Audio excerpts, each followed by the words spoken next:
Shri Venkateswara gold తాకట్టులో ఉన్న మీ బంగారాన్ని విడిపించి కొనబడును. మాయాబజార్ ఒక చరిత్ర సృష్టించిన సినిమాది.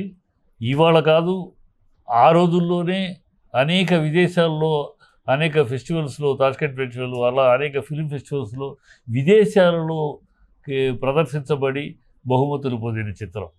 పాన్ ఇండియా అని ఇవాళ చూస్తున్నాం మనం. అది మన తెలుగు సినిమా అనేది ఏనాడో అక్కడ మొదలైంది.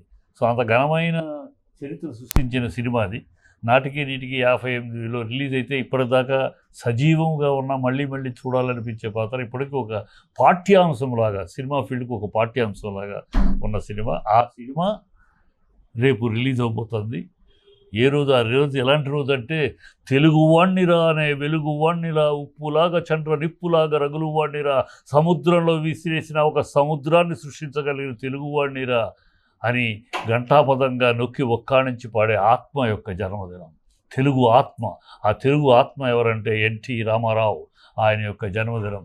తెలుగు తీపి, తెలుగు మాట, నా తెలుగు బొట్టు తీపి, తెలుగు కట్టు తీపి, తెలుగు కట్టుబాటు తీపి, తెలుగు చెరకట్టు తీపి, తెలుగు పంచకట్టు తీపి, తెలుగు పలుకు తీపి, తెలుగు పిలుపు తీపి అని తెలుగుని అంత ఉన్నత స్థానంలో నిలబెట్టిన ఆ మహనీయుని తెలుగు ఆత్మ జన్మదినం మే 28. ఆ రోజు ఈ కళాకారాన్ని మళ్ళీ ప్రజల ముందు తీసుకెళ్ళాలి. ఈ జనరేషన్కి మళ్ళీ ఆ సినిమా యొక్క గొప్పతనం తెలియజెప్పాలి అనే ఒక తాపత్రయంతో డిస్ట్రిబ్యూటర్ బుల్స్ రామారావు గారు ఈ సినిమాని రేపు ఐమాక్స్లో దాన్ని విడుదల చేస్తున్నారు 28వ తారీఖు. సో మీ అందరి సహకారం, మీ అందరూ ప్రజలకి చేర్చాలి. అంటే ఒక గొప్ప సినిమా యూట్యూబ్లో ఉంది, ఇది చూడాలి అని ఈ తరానికి ఒక ఉత్సాహాన్ని కుతూహలాన్ని కల్పించలేదు. ఒక మహత్తరమైన సినిమా. దీంట్లో ఆ రోజుల్లో రామారావు గారు కానీ, నాగేశ్వరరావు గారు కానీ, ఎస్వి రంగారావు గారు కానీ, సావిత్రి గారు కానీ, రేలంగి గారు కానీ, సూర్యకాంతం గారు కానీ అగ్రతారలు కాదు ఆ రోజుల్లో. వాళ్ళు అప్పుడే తారలుగా ఎంటర్ అయిన రోజులు. అలాంటి రోజుల్లో ఇవాళ ఆ సినిమాలో అయితే అగ్రతారలు కేవీ రెడ్డి గారు, ఆయన దర్శకత్వం గొప్ప కేవీ రెడ్డి గారు. ఆయన మార్కస్ బారెట్లే కెమెరా వర్కు. హాలీవుడ్ నుంచి ఆ రోజుల్లోనే కెమెరామెన్ మార్కస్ బార్లెట్ తెప్పించి తీయించారు మా షార్ట్స్. ఇప్పటికీ చూస్తూ ఉంటే ఎలా తీశారు, ఆ ఘటోత్కచుడు, ఆ లడ్డూలు తింటావా ఇవన్నీ ఎట్లా. ఇవాళ టెక్నిక్ బ్రహ్మాండం, ఇవాళ టెక్నిక్ ఈజీ. కానీ ఆ రోజుల్లో ఏమి టెక్నిక్ లేని రోజుల్లో మార్కస్ బార్లెట్ లాంటి కెమెరామెన్ హాలీవుడ్ పిలిపించి అంత గొప్పగా తీశారు ఆ రోజుల్లో. అది ప్రజలకు తెలియాలి.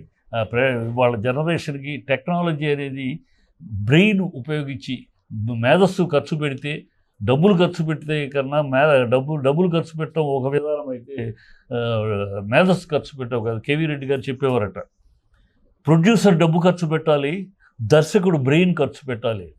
అట్లా ప్రొడ్యూసర్ డబ్బు ఖర్చు పెట్టి దర్శకుడు బ్రెయిన్ ఖర్చు పెడితే వచ్చిన చిత్రరాజ్యం అది మాయాబజార్.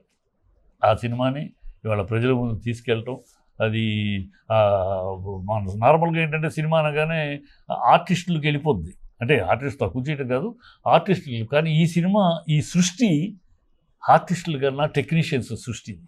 ఇది టెక్నీషియన్, సాంకేతిక నిపుణుల ఒక సామర్థ్యం, సాంకేతిక నిపుణుల ఒక ప్రతిభ ఈ సినిమా. ఆ రోజుల్లో వీళ్ళు గొప్ప, ఇప్పుడు మనం చెప్పుకుంటే గొప్ప తారలు వాళ్ళందరూ. ఆ రోజుల్లో అప్పుడే తారలుగా అప్పుడే అడుగుపెట్టిన రోజులు. ఓ కృష్ణుడు రూపానికి ఇలాగే ఉంటుంది అని తొలిగా కృష్ణుడు గెటప్ రామారావు గారికి ఇచ్చింది ఆ కేవీ రెడ్డి గారు.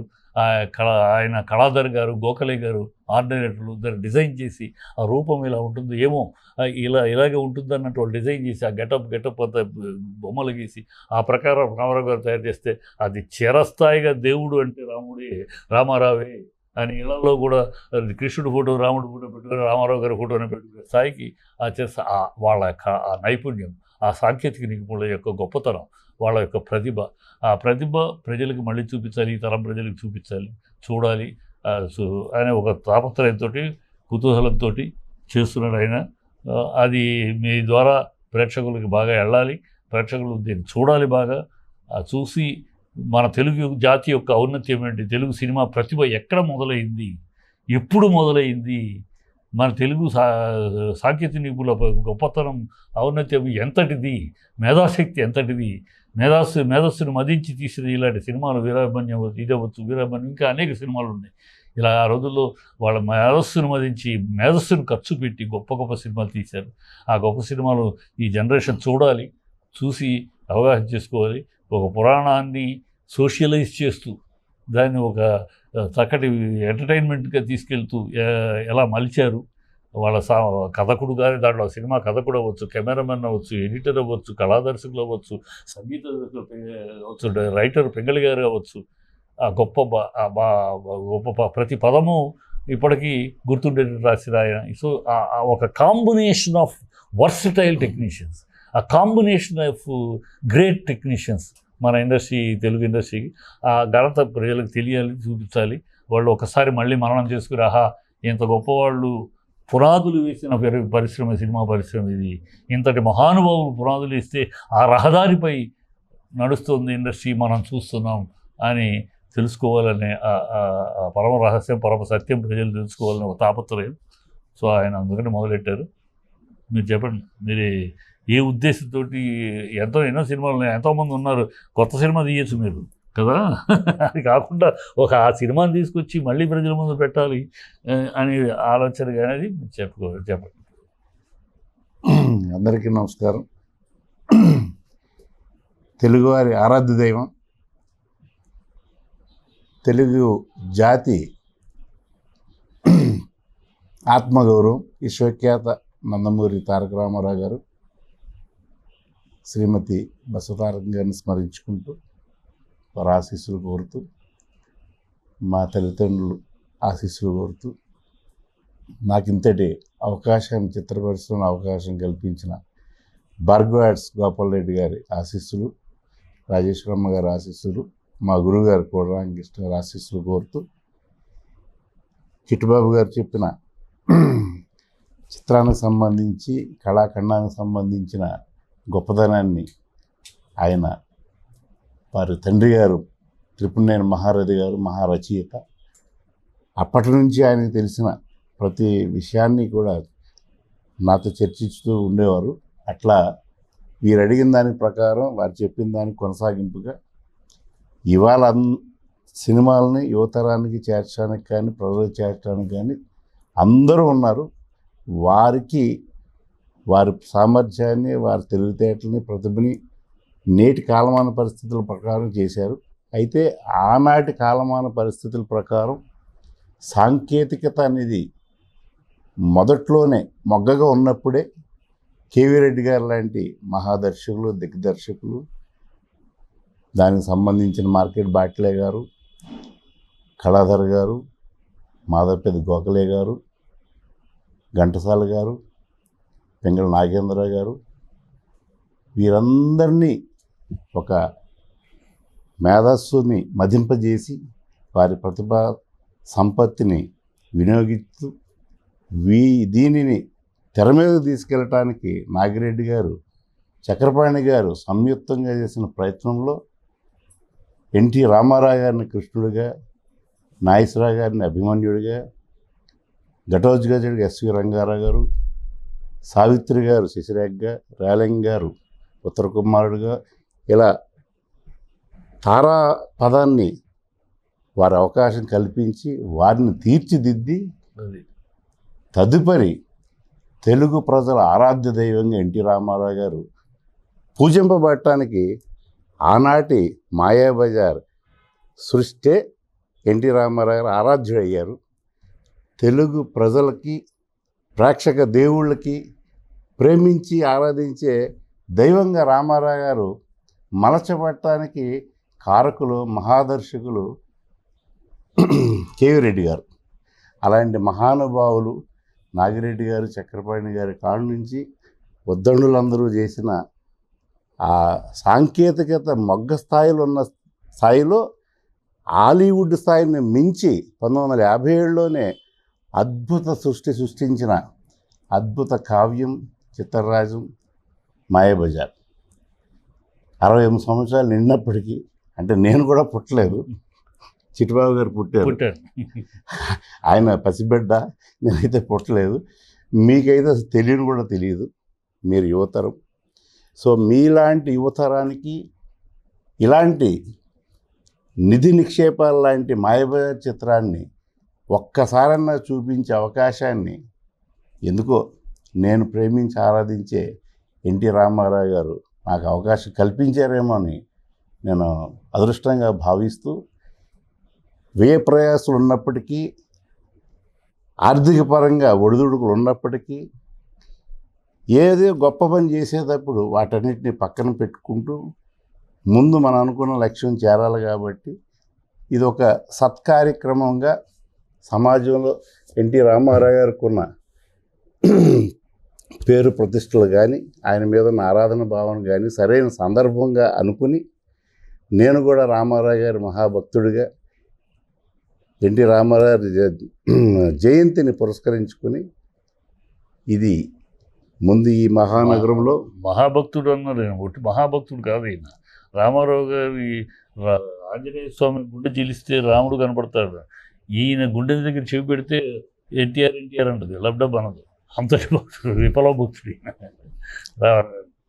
అందుకుని ఉమ్మడి ఆంధ్ర రాష్ట్రంలో అగ్రస్థానంలో ఉన్న హైదరాబాద్ నగరంలో ప్రపంచంలో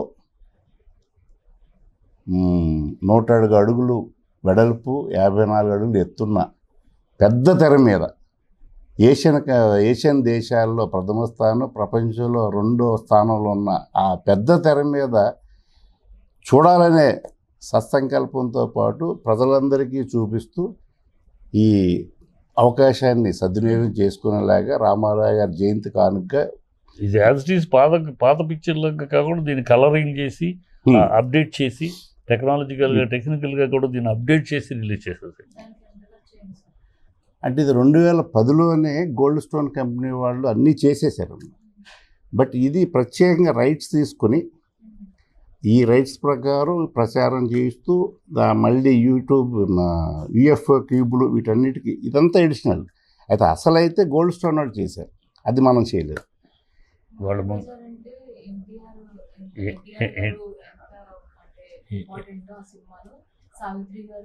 సావిత్రి గారు ఏంటి, ఘటోత్కచుడుగా వీళ్ళందరూ కూడా అమ్మా, వీళ్ళందరూ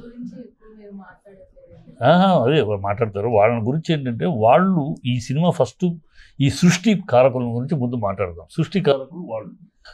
ఆనాడు రామారావు గారు, ఈనాడు రామారావు గారు, ఎస్ రంగారావు గారు, సావిత్రి గారు మహానటులు.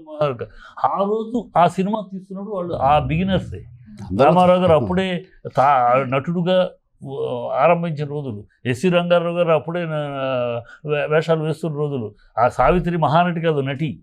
రేలంగి గారు నటులు అప్పుడే. అంటే ఆ బిగినింగ్ డేస్లో వాళ్ళకి తీర్చిదిద్ది వాళ్ళకు అపురూపమైన నటులుగా తయారు చేసి, మళ్ళీ వాళ్ళ తర్వాత వాళ్ళ రీప్లేస్మెంట్ లేదు. ఆ నటులకి చెప్పిన లిస్టులో ఎవరికి రీప్లేస్మెంట్ లేదు. ఒక ఘటోత్కచుడు ఎస్ రంగారావు రీప్లేస్ లేదు, ఒక రామారావు గారికి రీప్లేస్ లేదు, ఒక నాగేశ్వరరావు గారికి రీప్లేస్ లేదు, ఒక సావిత్రికి రీప్లేస్ లేదు, ఒక రేలంగి గారికి రీప్లేస్ లేదు, ఒక సూర్యకాంత్ గారికి. అలా ఆ నటుల్ని ఆ శిల్పి కేవీ రెడ్డి గారు ఒక శిల్పిగా వీళ్ళందరినీ ఆరంభంలో ఉన్న వాళ్ళని వీళ్ళు అలా తీర్చిదిద్ది మన తెలుగు తెర మీద గొప్పగా తీసుకెళ్లారు. ఆయన తీర్చిదిద్దిన కృష్ణుడు రూపమే రామారావు గారు చివరిదాకా ప్రజల గుండెల్లో నిలిపిపోయింది. ఆ రూపం తీర్చిదిద్దింది కేవీ రెడ్డి గారు, మార్కస్ బార్ట్లే గారు, కళాధర్ గారు, గంగాధర్ గారు బొమ్మలు గీసి ఇలా అయితే బాగుంటుంది, రామారావు గారి ఫేస్కి ఇదైతే రాముడు కృష్ణుడు ఇలా ఉండాలి, కృష్ణుడు ఎలా ఉంటాడో నీకు తెలియదు నాకు తెలియదు, ఈ రామారావు గారిని చూసినాక కృష్ణుడే ఇలాగే ఉంటాడు అన్నట్టు ప్రజలు గుండెల్లో ఉండిపోయాడు. అది ఆ సృష్టి కేవీ.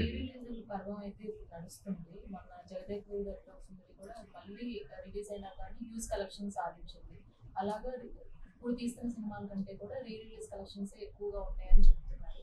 మరి దానికోసం ఈ సినిమాని తీసుకొస్తున్నారా, లేదంటే నిజంగా ఆయన అభిమానిగా తీసుకొస్తున్నారా? ఇది డబ్బు ప్రమేయం అయితే ఏమీ లేదు.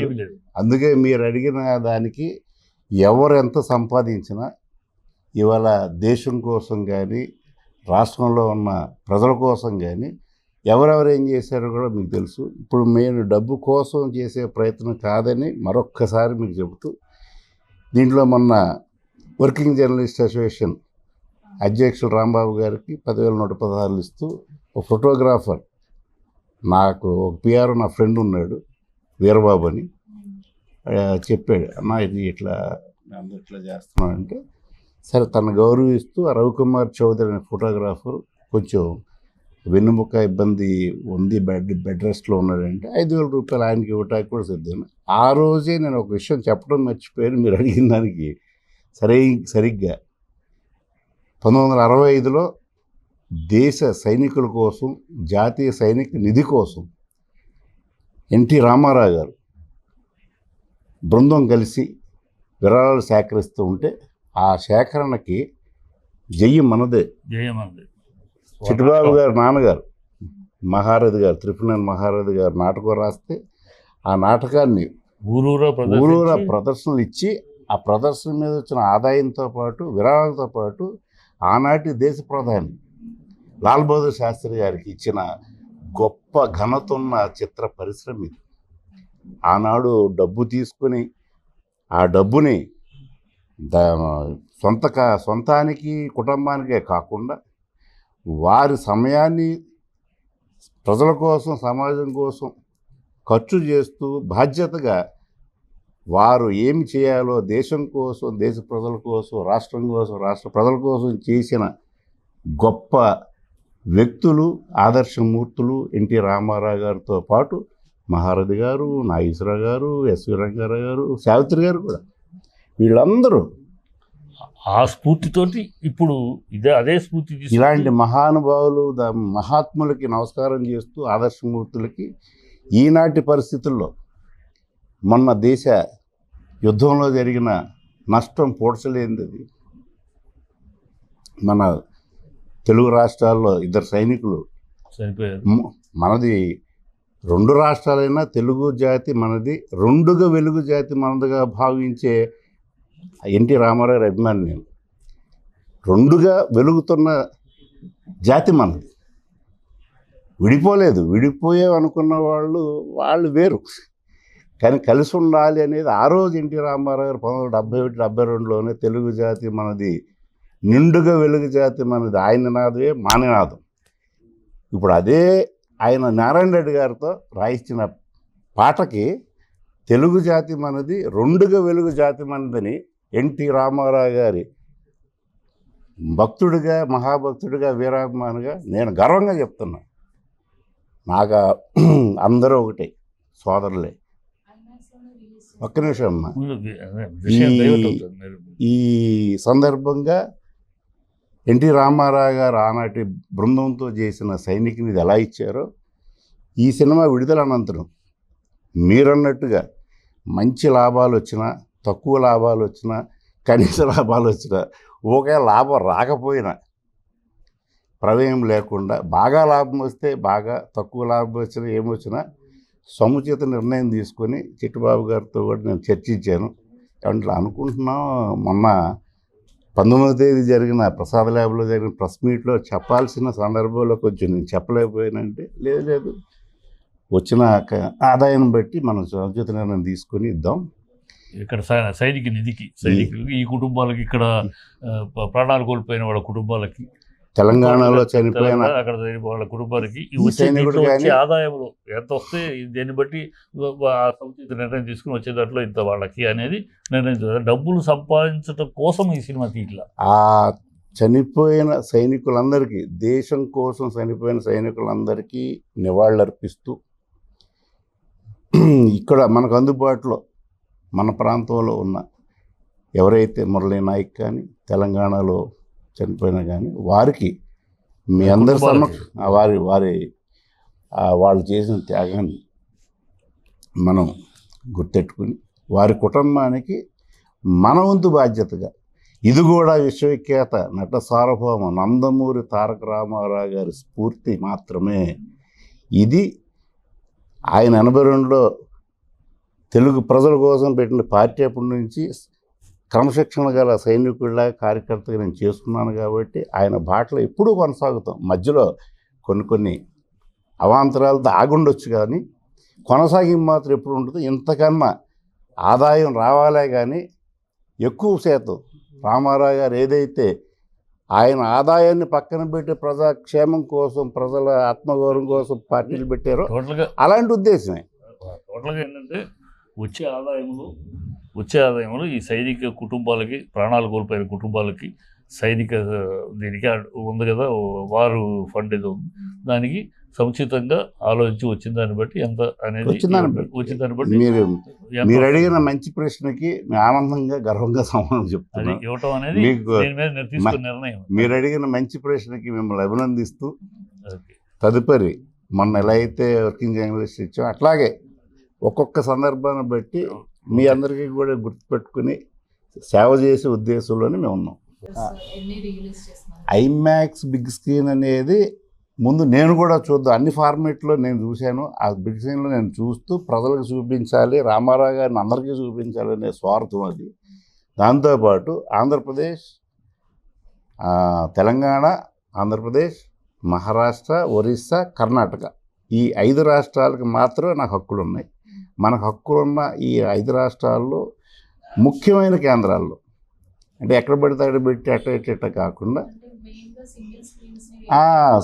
అదే సింగిల్ స్క్రీన్సే అమ్మ. ఎందుకంటే రామారావు గారు దేవుడు అయింది సింగిల్ స్క్రీన్లోనే, టూరింగ్ టాకీస్లోనే. అక్కడ ఏముండే కాదు, నేల అంటే నేలే ఉండేది. అందరూ సహకరించారు. నేను అడిగింది మన ఎవరైతే అడుగుతున్నానో ముందుగా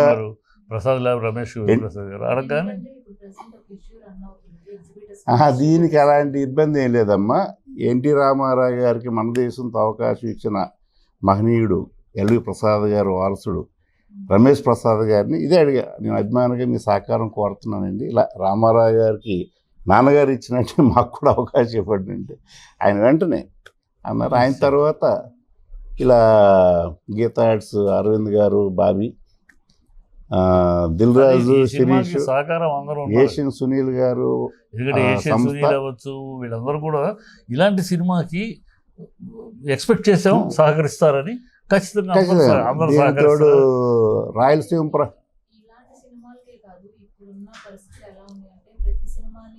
సపోర్ట్ చేసి ఇండస్ట్రీని నిలబెట్టాల్సిన పరిస్థితులు కనబడుతున్నాయి. అవును, దాని మీద ఒక ప్రొడ్యూసర్ కావచ్చు, ఆల్రెడీ ఒక వెల్ నోన్ పర్సన్ గా కావచ్చు, మీరు ఏం చెప్తారంటే ఇది ఎన్నాళ్ళ సమస్య అంటామా, నిన్నటిది మొన్నటిది కాదమ్మా. ఈ సమస్య ఒక దశాబ్ద కాలం నుంచి ఉంది. ఆనాడు చంద్రబాబు దగ్గర, తర్వాత రాజశేఖర రెడ్డి గారు ముఖ్యమంత్రిగా ఉన్నప్పుడు వెళ్ళిన దీంట్లో నేను ఉన్నాను. రాజశేఖర రెడ్డి గారితో చాలాసేపు ఆయన కూర్చోబెట్టి మమ్మల్ని అందరూ కూర్చోబెట్టి నేను చిన్న సినిమాల తరపున వెళ్ళాను. ఆ రోజు రాజశేఖర రెడ్డి గారి చంద్రబాబు దగ్గరికి వెళ్ళినప్పుడు అందరూ సినిమా తరపున అందరూ వెళ్ళారు. నేను అందరూ వెళ్తే చిన్న సినిమాల తరపున నేను కమిటీ పెట్టుకుని హెడ్గా నేను తీసుకెళ్ళాను. ఆ రోజు కూడా చిన్న సినిమాలు బతకాలంటే ఏంటి, చిన్న సినిమాలు బతికితేనే ఇండస్ట్రీ బతుకుతుంది ఏంటి ఆ లాజిక్ అని అడిగి చెప్పాను నేను.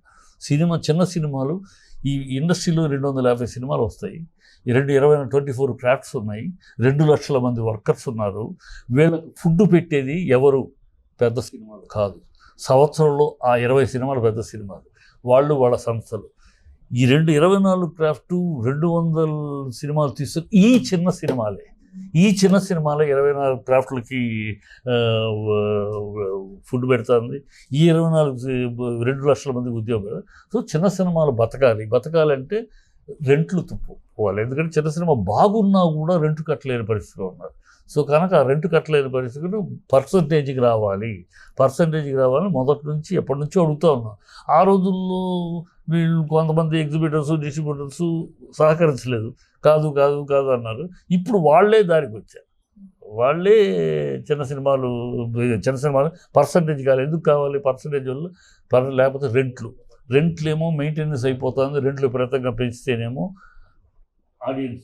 ఆడియన్స్ దూరం అయిపోయారు. ఒక పక్క ఆడియన్స్ ప్రేక్షక దేవుళ్ళు అంటున్నాం, దేవుళ్ళు రావట్లా.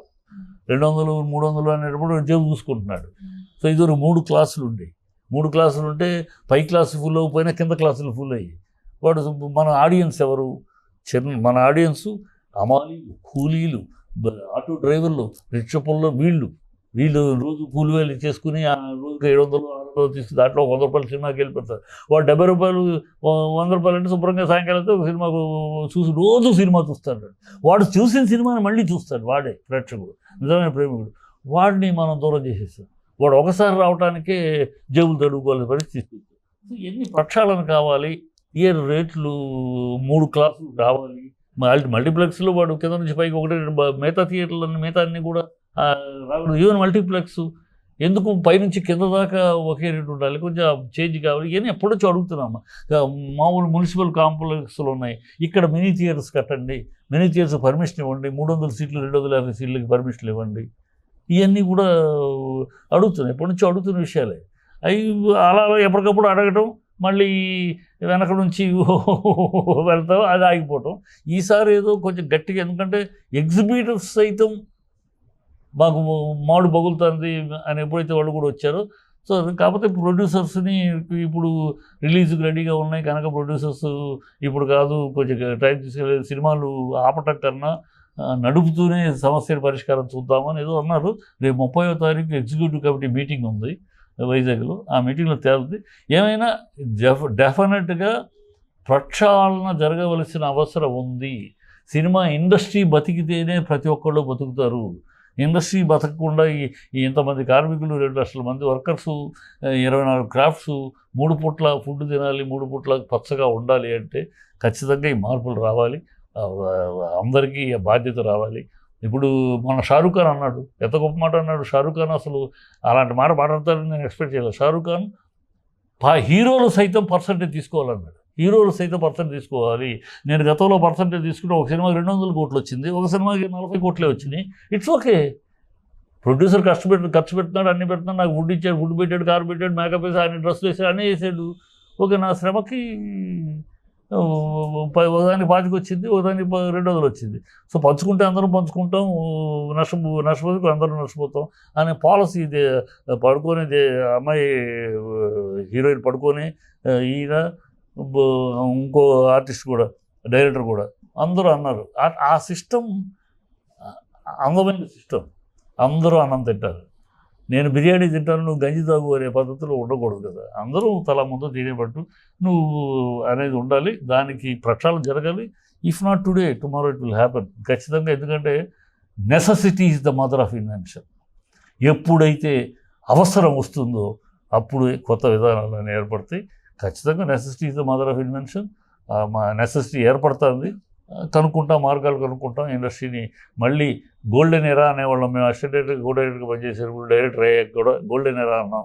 ఆ గోల్డెన్ ఎరా మళ్ళీ వస్తుందని ఎదురు చూస్తున్నాం.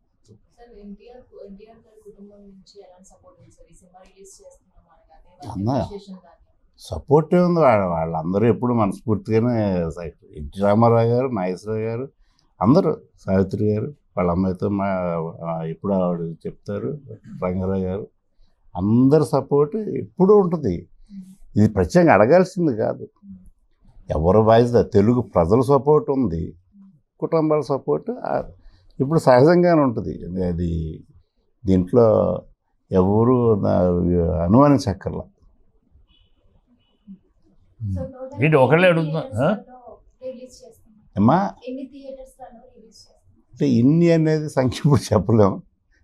ఇంకా 2 రోజులు పోతే స్టార్టింగ్ మొదటి అడుగమ్మా, 4 స్టేట్స్లో రిలీజ్ చేయాలి మా ప్లానింగ్లో. అంటే ఈ మొదటి అడుగు గట్టిగా పడింది అనుకో, ఇంకా అన్నింటిలో పరుగుంటుంది. అదేంటంటే దీనికి కొంచెం యువతరం దూరంగా ఉన్నారు. యువతరం రావాలి. 40 సంవత్సరాల లోపు యువతరం దీన్ని ఆలోచించరు. 60 తర్వాత వాళ్ళు రాలేరు. ఉన్నది 20%. 20%లో అందరూ చూసిన వాళ్ళే ఉంటారు. ఆ 20% ఎంతమంది రాగలరు కోసం మనం ప్రచారం చేస్తూ మన బాధ్యత. ప్రెస్ మీట్ యొక్క ముఖ్యోద్దేశం కూడా అదే. ముఖ్యోద్దేశం కూడా యువతరం అది అనే కాకుండా యువతరానికి మీరు ఈ సినిమా యొక్క ప్రత్యేకత ఏంటి, ఎందుకు చూడాలి, ఈ తరం కూడా ఈ సినిమాని ఎందుకు చూడాలి, ఈ తరం చూడాల్సిన సినిమా ఇది అనేది మీ ద్వారా, మీ మాధ్యమాల ద్వారా కొంచెం ప్రజల్లోకి వెళ్ళాలి.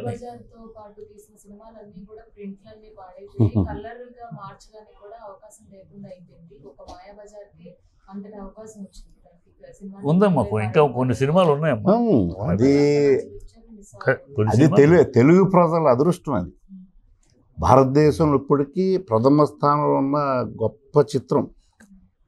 CNN, IBN వాళ్ళు చేసిన సర్వే ప్రకారం 100 సినిమాలు ఏది గొప్ప అని తీస్తే ప్రజలు మెచ్చింది మాయాబజార్. ఇది తెలుగు ప్రజల గర్వకారణం కదా, గర్వం. తెలుగు ప్రజల కీర్తి ప్రతిష్టలు ఆ రోజే డిసైడ్ అయిపోయింది. 1957 మార్చి 27వ తేదీన. అది మనకు మంచి సుదినం. అందుకనే ఇలాంటి గొప్ప చిత్రాన్ని మరలా యువతరానికి చేర్చడం కోసం ప్రయత్నం. ఎందుకంటే అందరూ చూసేశారు. 40 సంవత్సరాల పై వాళ్ళందరూ చూసిన వాళ్ళే. టీవీలో వస్తుంది, యూట్యూబ్లో వస్తుంది, రకరకాల ఫార్మేట్లు వస్తున్నప్పుడు కూడా థియేటర్ ఎక్స్పీరియన్స్. ఇప్పుడు 6 అడుగుల మనిషిని 6 అంగుళాల మొబైల్ ఫోన్లో చూపించడం అనే దగ్గర కాకుండా అద్భుతమైన వెండి తెర అన్నారు తప్ప తెలుగు తెరను వెండి తెర అన్నారు. ఆ వెండి తెర ఆరాధ్య దైవం ఎన్టీ రామారావు గారిని, అంటే రామారావు గారి గురించి తొలిగి ఎందుకంటే దేవుళ్ళలాగా కొలుస్తున్న అగ్రస్థానం ఆయనకు ఉంది.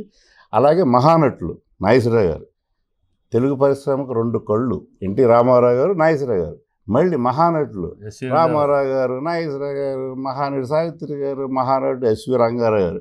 ఆయన రామారావు గారితో తండ్రి కొడుకులు, అన్నదమ్ములు, విలను, ఈయన కథానాయకుడు, ఆయన ప్రతిభా నాయకుడు, రకరకాలు. ఇప్పుడు ఇదే సినిమాలు ఉంది, దండం పెట్టి వస్తుంటాడు ఎస్వి రంగారావు గారు ఘటోజ్గజుడిగా, ఈయనేమో కృష్ణుడు.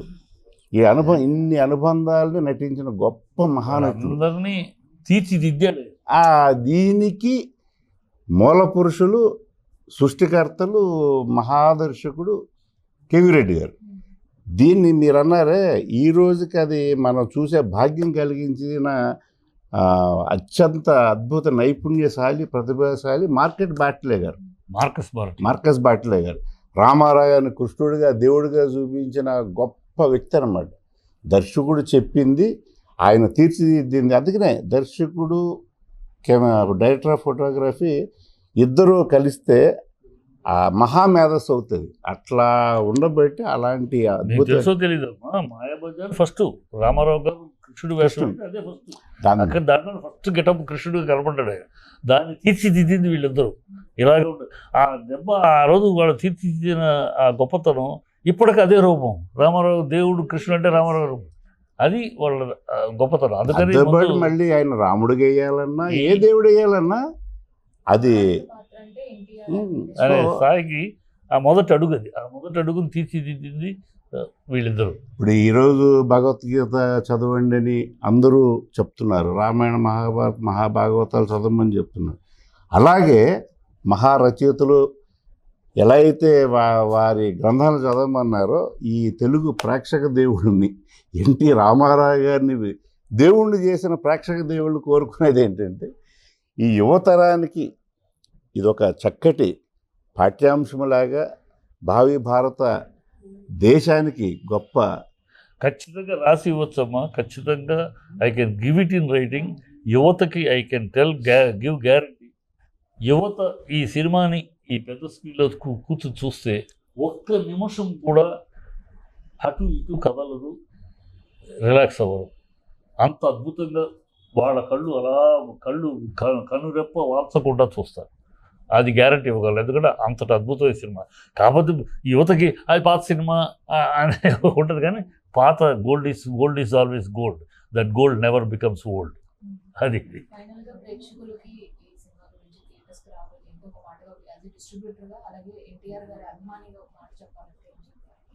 ఏముందమ్మా, జన్మభూమి, కర్మభూమి భారతదేశం, మన హైందవ దేశం. అందరూ పాటించేదే, గుడికి వెళ్తారు, బడికి వెళ్తారు, అట్లాగే బొట్టెట్టిన. సో ఇన్ని సాంప్రదాయాలని ఒక తెరలో ఇమిడ్చిన గొప్ప దృశ్య కావ్యం అపురూప చిత్రరాజ్యం మాయాబజార్. మా బాధ్యతగా మేము మీ ముందుకు తీసుకొస్తున్నాం. మీ బాధ్యతగా మీరు ఆదరించి ఈ దేశ సైనిక నిధికి కానీ,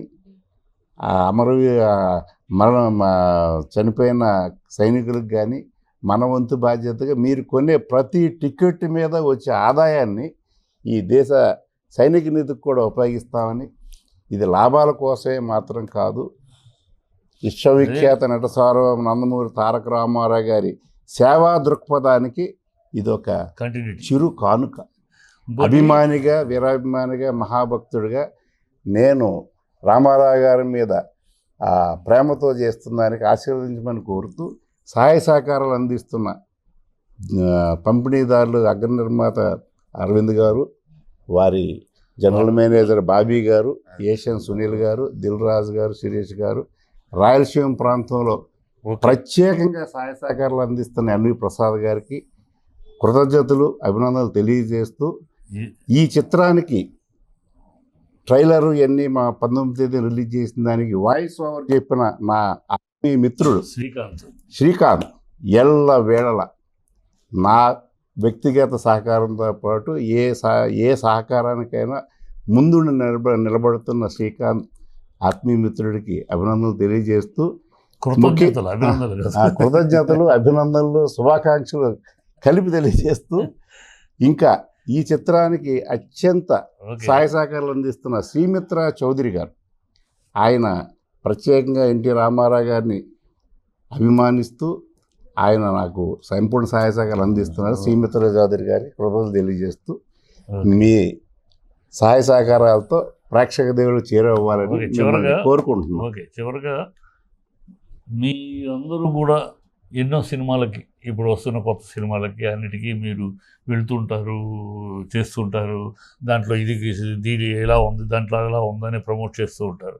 అది చేస్తారు, అది ఓకే. ఈ సినిమాని మీరు బాధ్యతతోటి రిక్వెస్ట్, అంటే బాధ్యత అంటే మాకేం అవసరం అనుకోవద్దు, అంటే బాధ్యత అని ఎందుకు అంటున్నానంటే ఇలాంటి ఒక గొప్ప చిత్రం మన తెలుగు వాళ్ళు తీసింది, మన తెలుగు వాళ్ళు టెక్నాలజీ ఆనాడు ఏ టెక్నాలజీ రోజుల్లో ఇంత గొప్పగా తీశారా అనేది, ఇంత గొప్ప టెక్నాలజీ మేధస్సు అంటే మన తెలుగు మేధస్సు ఎంత గొప్పది అనేది మన ప్రజలకు ఈ తరానికి తెలియాలి. ఆ తెలియాలంటే మీ చేతుల్లోనే ఉంది. మీరు దీన్ని ప్రొజెక్ట్ చేసే విధానం, ఈ ప్రెస్ మీట్ని మీరు ముందుకు తీసుకెళ్లే విధానం ఉంటుంది. అది చేయటం వల్ల ఒక కళామ తల్లికి మంచి చేసిన వాళ్ళు అవుతారు. సినిమా ఫీల్డ్ మీకు మంచి ఆహారమే కదా, సినిమా ఫీల్డ్ వల్లే కదా మీ ఛానల్స్ అన్నిటికి కూడా ఉపయోగపడుతుంది. సో ఆ సినిమా ఫీల్డ్కి ఒక మంచి చేసిన వాళ్ళు, కృతజ్ఞత చేసిన వాళ్ళు అవుతారు. అది చెయ్యండి. కాస్త ఈ సినిమాని కొంచెం ప్రమోట్ చేయండి, బాగా చేయండి. ఏదో ప్రమోట్ చేయడం వల్ల మాకేదో కోట్లు వస్తాయి, లక్షలు వస్తాయి కాదు. ప్రజలకి ఈ తరం తెలుసుకోవాలి. ఈ తరానికి ఇంత గొప్ప సినిమా దగ్గర వాళ్ళు ఇంకా మళ్ళీ చూడాలి, చూస్తే కానీ వాళ్ళకి ఒక పాఠ్యాంశంగా ఉంది. ఇప్పుడు చూడండి, మీరు కూడా చూసారు లేదు ఎంతమంది, చూడండి ఒక పాఠ్యాంశం లాగా ఉంటుంది ప్రతి అంశం దాంట్లో. అట్లా అంటే cinema is not just an entertainment, cinema is a reflection of the society at the same time. Not just entertainment, it is a measured lessons. కనుక దీన్ని నేను ముందుకు తీసుకెళ్ళాలనుకో. ఈ సినిమా మే 28 ఒక తెలుగు ఆత్మ జన్మదినం. తెలుగు ఆత్మ అంటే నందమూరి తారక రామారావు. తెలుగు ప్రపంచంలో తెలుగువాడు ఎక్కడున్నా ఏ మూలన్నా తెలుగు అనగానే ఎన్టీఆర్ అనాల్సిందే.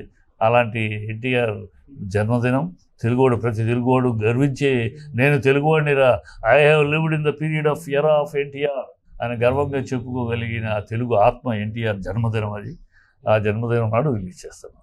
మీ అందరికీ కృతజ్ఞతలు తెలియజేస్తూ ఈ విడుదల కార్యక్రమాలు అన్ని రకాలుగా సహకరిస్తున్న దర్శకుల సంఘ అధ్యక్షుడు వీరశంకర్, నా తోటి సహదర్శకుడు, అలాగే ఈ లక్కీ శ్రీనివాస్ అని వారు కూడా తమ వంతు బాధ్యతగా సంపూర్ణ సహాయ సహకారాలు అందిస్తున్నారు. వారందరికీ కృతజ్ఞతలు. Thank you.